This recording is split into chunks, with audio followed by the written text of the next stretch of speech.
In this lecture, we will discuss the magnetic behavior of ferromagnetic materials, and we will also discuss the energy losses in the ferromagnetic materials. So first of all, we will discuss the magnetic behavior of ferromagnetic materials.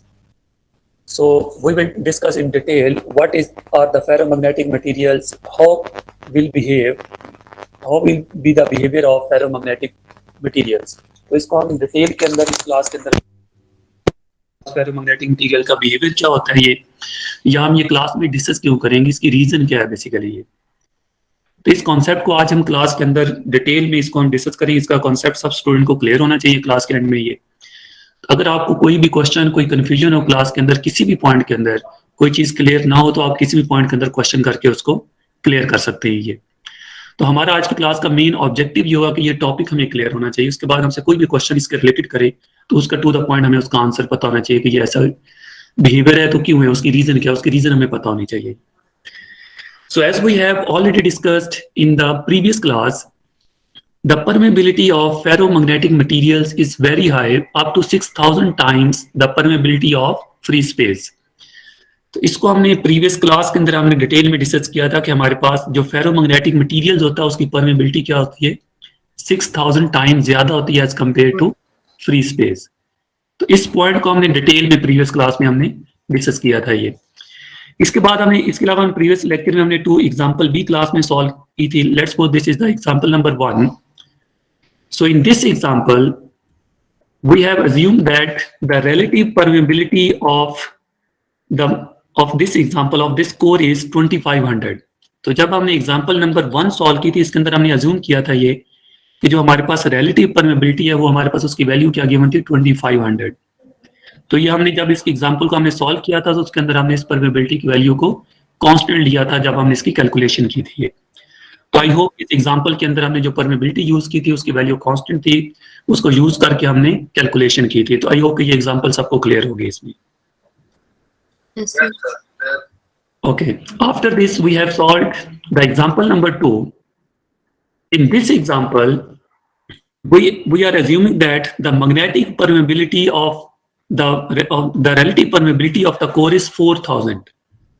तो यहाँ पे हमने assume किया था कि इस example के अंदर जो कोर की रिलेटिव परमेबिलिटी है, जो हम मटेरियल यूज कर रहे थे उसकी मटेरियल की जो परमेबिलिटी है बेसिकली उसकी वैल्यू थी 4000। तो जो एग्जांपल को हमने जब इसकी कैलकुलेशन की थी इस एग्जांपल की ये, तो उसके अंदर हमने कैलकुलेशन के अंदर ये वैल्यू हमने कांस्टेंट यूज की थी। वैल्यू क्या थी बेसिकली 4000।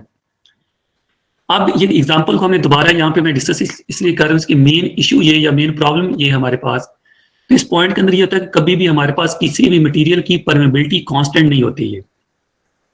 ये तो हमने परमेबिलिटी जब एग्जांपल हमने सॉल्व की थी उसके अंदर हमने इस परमेबिलिटी की वैल्यू को हमने कांस्टेंट लिया था। ये जब हमने एग्जांपल नंबर 1 और 2 हमने सॉल्व की थी इसके अंदर, तो ये जो परमेबिलिटी आ रही थी, let's suppose in example number 2 the relative permeability of the core is 4000। तो ये हमने जब पूरी कंप्लीट एग्जांपल की हमने कैलकुलेशन की थी ये, तो इसके अंदर हमने इसकी वैल्यू को कांस्टेंट लिया था 4000। एक्चुअल क्या होता है, ये वैल्यू कभी भी कांस्टेंट नहीं होती है। अब आज की क्लास का हमारा मेन ऑब्जेक्टिव ये है बेसिकली कि ये जो रिलेटिव परमेबिलिटी होती है ये बेसिकली इसकी वैल्यू कभी भी कांस्टेंट नहीं होती है। इसकी वैल्यू क्या करती है, वेरी कर रही होती है ये।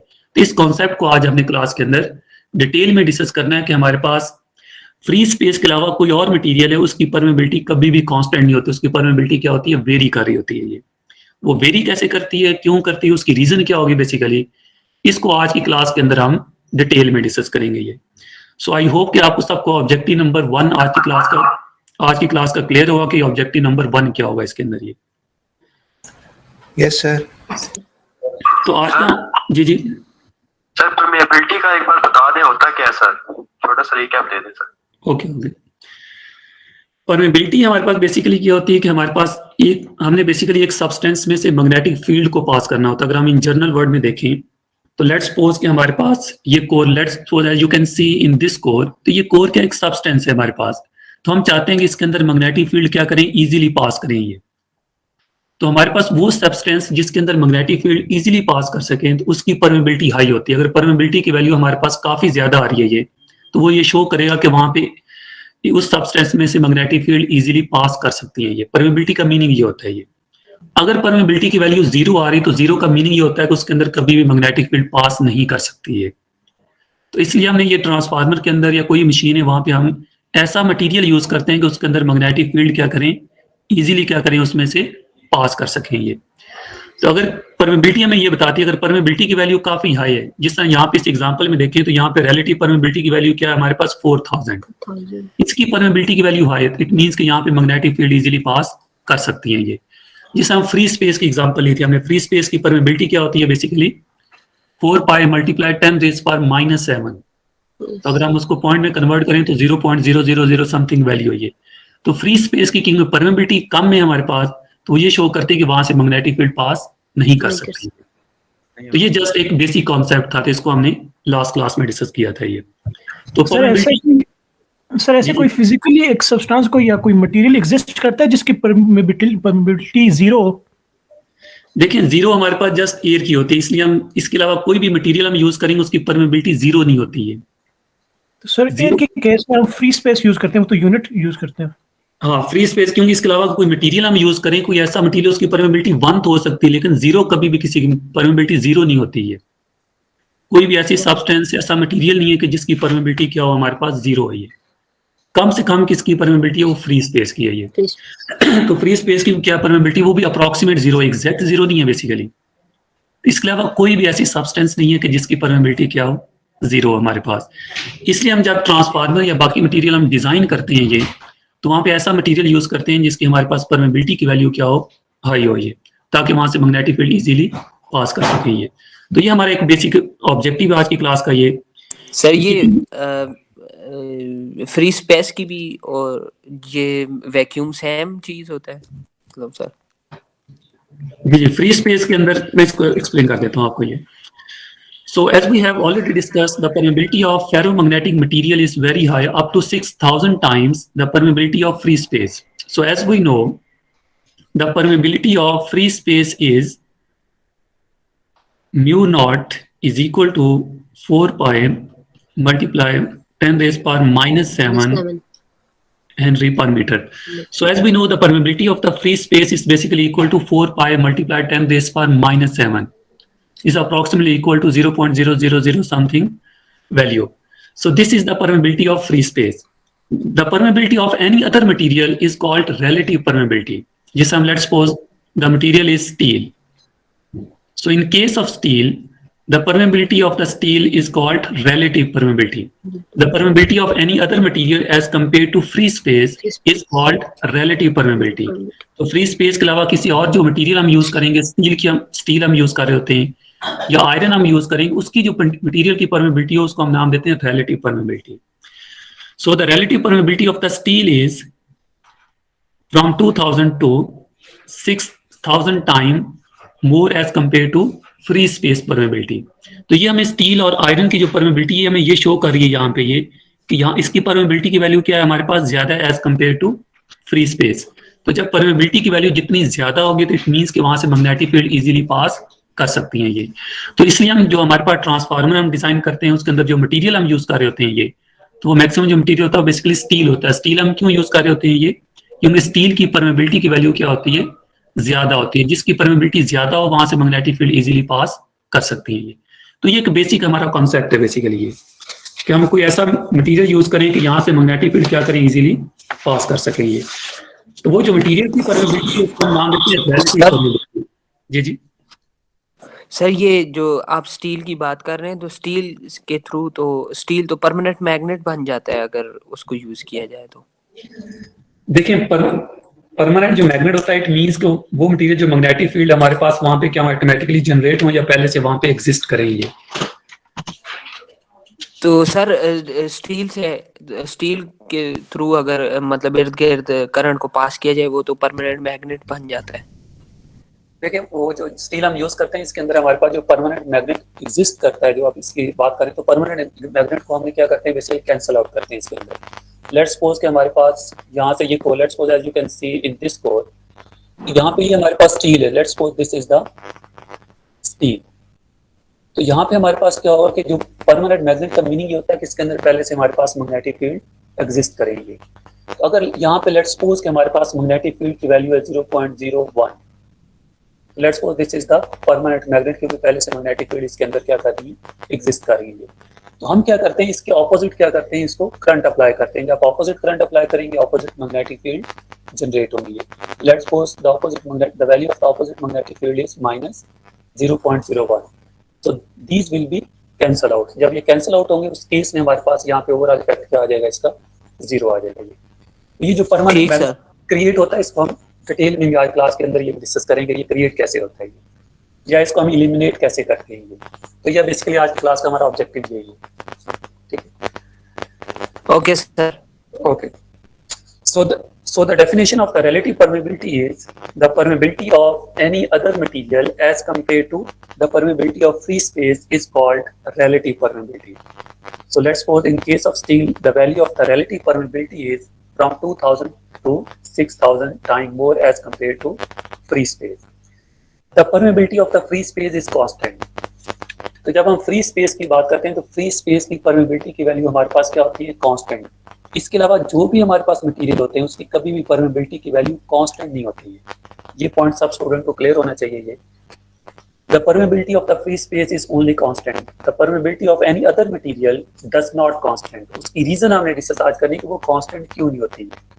तो कभी हम ये नहीं बताएंगे the permeability of the steel is 6000, क्योंकि परमेबिलिटी की स्टील की क्या होती है, एक टाइम क्लास क्या करती है, वेरी करती है। उसको हम आज की क्लास में डिस्कस करेंगे ये। तो जब हम परमेबिलिटी, जब किसी भी फ्री स्पेस की बात करेंगे इट मींस कि वो वैल्यू कांस्टेंट है। इसके अलावा जो भी मटेरियल हम जिसकी भी बात करेंगे उसकी परमेबिलिटी की वैल्यू कभी भी कांस्टेंट नहीं होगी। अगर इसकी वैल्यू कांस्टेंट होती है, लेट्स सपोज स्टील की वैल्यू कोई कांस्टेंट हमारे पास वैल्यू एग्जिस्ट करती है, तो उस केस में क्या होता है हमारे पास, ये भी जिस तरह फ्री स्पेस की परमेबिलिटी डिफाइन है, इसी तरह क्या होता है हमारे पास स्टील की परमेबिलिटी भी क्या होती है, फिक्स वैल्यू उसकी डिफाइन होती है। ये वैल्यू कभी भी कांस्टेंट नहीं होती। ये कांस्टेंट क्यों नहीं होती, इसकी रीजन क्या है basically, so we will discuss in this class. So now the question is, अगर हम इसको क्वेश्चन डिफाइन करें, the question is why does permeability